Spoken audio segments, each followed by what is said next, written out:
अस्सलाम वालेकुम जी, क्या हाल चाल है आप सब लोगों को। उम्मीद करता हूँ आप सब लोग खैरियत से होंगे, खुश होंगे। खुश रहिए, शादो आबाद रहिए। गर्मियाँ आ गई हैं, पसीने बहने स्टार्ट हो गए हैं और घबराना नहीं है भाई, अभी तो शुरुआत है। आगे आगे देखें होता है क्या। इस दफ़ा बड़ी शदीद गर्मी पड़ने का बता रहे हैं और एहतियात कीजिए खुद भी और बच्चों का भी खासा ख्याल रखिए। गर्मियों में पानी की क्वांटिटी आपको पता है कि पसीना बहुत ज़्यादा आता है, उस लिहाज से आपकी डिमांड पानी के लिहाज से भी बढ़ जाती है। तो पानी के साथ आप कुछ ऐड कर दें, आपके जिस्म से नमकियात और ये चीज़ें जो होती हैं, इसकी कमी को पूरा करने के लिए कुछ ना कुछ ऐसा पीता रहना ज़रूरी होता है जो आपको हाइड्रेट रखे, आपकी हाइड्रेशन के लिए अच्छी एक जो चीज़ हो। तो one of my most favourite, बल्कि मैं क्या सबके ही मोस्ट फेवरेट और एक इंतहाई ही आपकी सेहत के लिए भी इंतहाई फायदेमंद ड्रिंक जो आज हम लोग बनाने जा रहे हैं, आप सब लोगों को ये पसंद होगा। इमली आलू बुखारे का शरबत इंतहाई आसान तरीके से और इंतहाई ऑथेंटिक तरीके से, जो मतलब असली इमली आलू बुखारे का शरबत है, दो तरीके से तैयार किया जाता है। नॉर्मली कमर्शियली जो आप पीते हैं वो भी मैं साथ में आपको बता दूंगा किस तरीके से होता है। जो मैं घर पे तैयार करता हूँ वो किस तरीके से होता है। फिर इसको इसकी शेल्फ लाइफ बढ़ाने के लिए क्या क्या चीज़ें होती हैं, क्या क्या मामलात होते हैं, किस तरीके से आप इसको ज़्यादा टाइम के लिए सेव कर सकते हैं, वो सारी चीज़ें मैं आपको बताऊंगा। सबसे पहले मेन इंग्रेडिएंट्स आपको बता दूं कि इमली अल बुखारे के शरबत के लिए जो सबसे मेन इंग्रेडिएंट्स है वो दो ही हैं। इमली है प्लस आलू बुखारा है, ठीक है। और इसके अंदर चीनी। इन केस आपके पास कोई डायबिटिक पेशेंट है या आप किसी ऐसे बंदे के लिए जो चीनी नहीं खाते, आप लोग तैयार करते हैं, आप स्टेविया का यूज कर सकते हो, या मार्केट के अंदर कोई जो स्वीटनर वगैरह आर्टिफिशियल स्वीटनर होते हैं, लेकिन चीनी की जगह कोई भी नहीं ले सकता। लेकिन डायबिटिक पेशेंट है अगर, तो जाहिर सी बात है वो उनके लिए मजबूरी है। फिर आप चीनी की जगह गुड़ भी इस्तेमाल कर सकते हो। गुड़ क्या, फिर उसको थोड़ा सा टेस्ट के अंदर डिफरेंस आ जाएगा। गुड़ का इंग्रेडिएंट्स की फ्रेशनेस बहुत ज्यादा मैटर करती है, ये चीज ध्यान में रखिएगा। अच्छा, इमली और आलू बुखारा ये दो चीजें फिलहाल मेन है मेरे पास। 750 ग्राम इमली ली है, यानी कि 3 पाव मैंने इमली ली है, और उसके हिसाब से ही फिर मैंने 400 ग्राम के करीब आलू बुखारा लिया। फ्रेशनेस देख रहे हैं आप, आलू बुखारा कितना नरम है। सेम इमली भी देख ले, ब्लैक कलर की खुश्क इमली नहीं होनी चाहिए, नरम इमली होनी चाहिए आपकी। स्टैंडर्ड मेजरमेंट इसकी जो है वो ये है कि जितनी आप लोग इमली लेंगे उसका आधा आलू बुखारा लेना आपने। मतलब मैंने अब 750 ग्राम इमली है तो तकरीबन 400 ग्राम के करीब आलू बुखारा ले लिया। एक कमर्शियली जो इमली आलू बुखारे का शरबत बनता है उसमें मोस्टली इमली का शरबत आपको दिया जाता है। सब हर जगह के बारे में नहीं कह रहा, लेकिन मैं मोस्टली जो बात बता रहा हूँ, आलू बुखारे को शीरे के अंदर उबाला जाता है, जिसके अंदर ना आपको आलू बुखारा शरबत के अंदर 1 पीस 2 पीस डाल के दे दिया जाता है, जो कमर्शियली निज़ाम चल रहा है। लेकिन मैं उस तरीके से नहीं करूंगा, मैं आलू बुखारे का जितना पल्प है वो भी अपने शरबत के अंदर इस्तेमाल करूंगा, ठीक है। सबसे पहले मैं इसके अंदर इमली डाल रहा हूँ। ये इस पतीले के अंदर इमली आ गई, साथ में इसके अंदर इतना पानी डालूंगा ताकि ये अच्छे तरीके से उसके अंदर डिप हो जाए, नरम हो जाए। तकरीबन 1 लीटर के करीब आप लोग समझ लें कि पानी मैंने इसके अंदर डाल दिया। ये देखें, तरीके से आलू बुखारे के लिए भी मैं इतना पानी डालूंगा उसके अंदर जिसके अंदर आपका आलू बुखारा, बाद में पानी कम हो जाता है लेकिन उसमें बहुत ज़्यादा टाइम लग जाता है आपको खुश्क करने में। बस आलू बुखारा अच्छे से डूब जाए।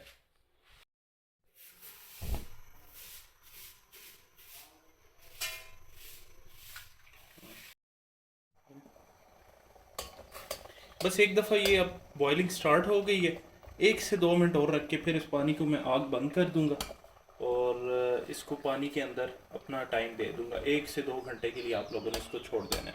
अगर ये आप ओवरनाइट छोड़ें तो वो ज़्यादा बेहतर है। मेरे पास टाइम इतना नहीं है, इसलिए मैं इसको 1 से 2 घंटे के लिए छोड़ूंगा। 1 से 2, क्योंकि बॉयल हो गई है तो 1 से 2 घंटे के अंदर इसका काम मुकम्मल हो जाएगा, जितनी चीज़ मुझे चाहिए।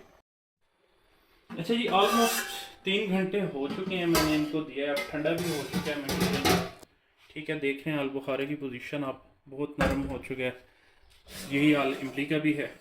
अब हाथ अच्छे तरीके से धो लेने, ठीक है आप लोगों ने, और हाथ के ज़रिए आपने इसको अच्छे तरीके से पल्प अलग करना है। पल्प क्या मतलब, जितना भी फ्लेवर है ना इमली का वो पानी के अंदर आ जाए, इस तरीके से ना अच्छे तरीके से आपने मलना है इसको हाथों से।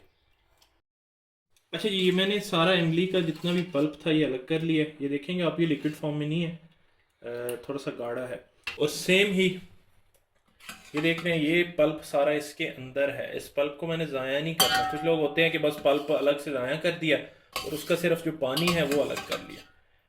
सारा मज़ा अल बुखारे के इसी के अंदर है, जो लोग ज़ाया कर देते हैं।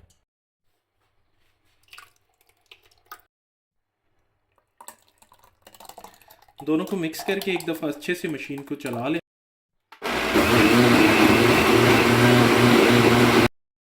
ब्लेंड हुए मटेरियल को ना मैं एक अलग बर्तन के अंदर स्टोर कर लूँगा। ये अब दोनों जो मिक्सचर है, इमली प्लस अलबुखारा दोनों का मिक्सचर है। अच्छा जी, यहाँ तक हमारा प्रोसीजर पहुँच चुका है जहाँ पे हमने दोनों मटेरियल्स को ब्लेंड करके रख लिया है। अब जो लास्ट प्रोसीजर है उसमें चाशनी तैयार की जाती है, या शीरा कह लें आपको, जो फाइनल मराहल होते हैं जहाँ पे इसको पकाया जाता है। तो चीनी का इस्तेमाल, पहली बात, अगर कोई डायबिटिक पेशेंट है, मैंने पहले भी वीडियो में बताया, आप लोग स्टीविया का यूज़ कर सकते हैं, आर्टिफिशियल स्वीटनर है वो यूज़ कर सकते हैं, लेकिन फिर आपको इसका जो टेस्ट है उसके ऊपर कॉम्प्रोमाइज़ करना पड़ेगा, ये चीज़ ध्यान में रखिएगा। सेकेंडली जो इसके अंदर मैं आपको जो चीज़ बताना चाह रहा था कि चीनी की क्वांटिटी आप अभी शरबत अगर बना के रखना है तब भी हो सकता है, अदरवाइज आप इस मटेरियल को पका लें, चीनी आप बाद में डालना चाहें आपकी मर्जी से हो सकता है। इतनी जो शरबत की जो मिकदार है जिसके अंदर कि मैंने 750 ग्राम इमली ली है और तकरीबन 400 ग्राम के करीब अलबुखारा था, चीनी, इन दोनों की क्वांटिटी अगर हम लोग मिलाएं तो 1100-1200 ग्राम के करीब तकरीबन बन रही है। तो चीनी आप उतनी डालेंगे, कम ज़्यादा करना वो आपकी अपनी मर्जी है, एज पर योर टेस्ट होता है। मैं तकरीबन 1 लीटर पानी के अंदर 800 ग्राम चीनी के डालूंगा, क्योंकि अगर बाद में लेट्स सपोज, मेरे घर में ज़्यादातर मीठा कम ही इस्तेमाल किया जाता है, बाद में मुझे लगता है कि भाई मीठा कम है तो मैं ज़्यादा डाल सकता हूँ। सेम एज नमक, नमक की भी यही रूटीन रखनी है। नमक इसके अंदर वैसे काला नमक इस्तेमाल हो सकता है, आप अभी डालेंगे तो वो एज अ किसी हद तक एज अ प्रिजर्वेटिव भी काम करेगा, नहीं तो अगर नमक भी आप लोग चाहें तो वो टोटली ऑप्शनल है। आप कोई ब्लड प्रेशर का बंदा है या वो इस तरीके से अभी नमक नहीं ले सकते तो नमक भी आप बाद में डाल दें। फिलहाल मैंने ले लिया है जी 1 लीटर पानी, ठीक है। इसको इसके अंदर मैं तकरीबन डाल रहा हूँ, शॉपर के अंदर ही है मेरे पास, इसी में मैं डालने लगूँ 800 ग्राम के करीब चीनी, जो इसकी मैंने चाशनी तैयार करनी है। ये तकरीबन 800 ग्राम के करीब इसके अंदर मैंने चीनी डाली है और इसको मैंने अभी अच्छे तरीके से पकाना है, ठीक है। इस शेल्फ लाइफ बढ़ानी आप लोगों ने किस तरीके से है, इसमें दो चीज़ें होती हैं। एक लाइक आप आर्टिफिशियल को प्रिजर्वेटिव इस्तेमाल करें, सोडियम बेंजोएट एक नॉर्मल चीज़ है जो यूज़ की जाती है, इसका आप लोगों ने 1 ग्राम डालना है 1 लीटर के अंदर, ये चीज़ ध्यान में रखिएगा, उससे ज़्यादा आप लोगों ने नहीं करना। ये मोस्ट कॉमनली यूज प्रिजर्वेटिव है, उससे काफ़ी ज़्यादा शेल्फ लाइफ, लाइक 2 महीने 3 महीने तक भी आपका जो है शरबत जा सकता है। लेकिन मैं इस हक में हूँ कि आप फ्रेश जो चीज़ होती है वो फ्रेश ही होती है।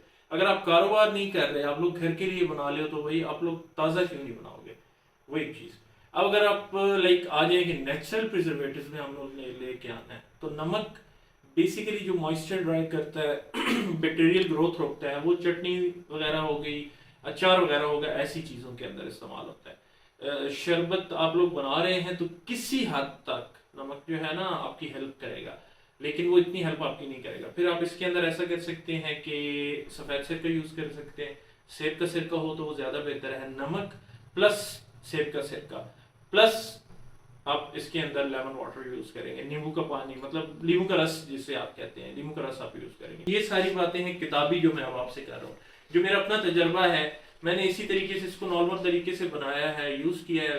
15-20 दिन तक आपको कोई इशू नहीं होता फ्रिज के अंदर अगर आप पड़े रहे, बाहर नहीं रखेंगे, आपको ये चीज़ ध्यान में रखिएगा, इसको आप फ्रिज में रखेंगे। चाशनी हमारी तैयार हो चुकी है जी मुकम्मल। अब जो मेरा ये मटेरियल है जो मैंने तैयार किया था, तो ये मैं अब इसके अंदर डालने लगूँ, इमली अलबुखारे का जो मिक्सचर था।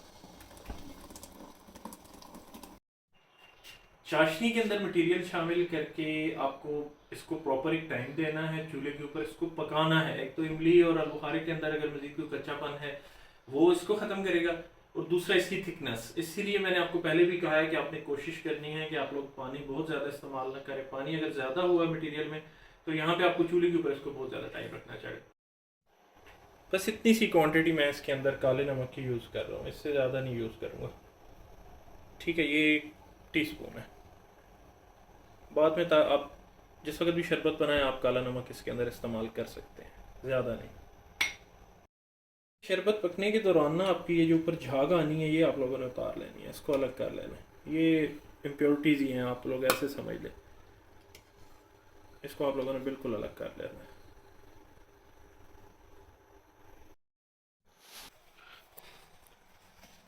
थिकनेस हमारे शरबत की ये हो चुकी है जी। जिस तरह ये मज़ीद ठंडा होगा उतना थिक होता जाएगा। यहाँ से तकरीबन था इसका इतना पानी खुश्क हुआ है, 1.5 से 2 इंच के करीब इसका पानी खुश्क हुआ है। तो ये शरबत अब तकरीबन तैयार हो चुका है। ठीक है, बस ये इतना ही इसकी तैयारी का मराहिल है। कुछ लोग इसके अंदर पुदीने का यूज़ करते हैं, आप लोग अगर फ्रेशनेस के लिए चाहिए, लेकिन वो बेहतर है कि जिस वक्त आप बनाएं तो इस वक्त पुदीना इसके अंदर डाल लें। अभी आप लोग ना डालें, खुश पुदीना हो आप उसका इस्तेमाल कर सकते हैं। अभी डालेंगे तो शरबत कड़वा भी हो सकता है।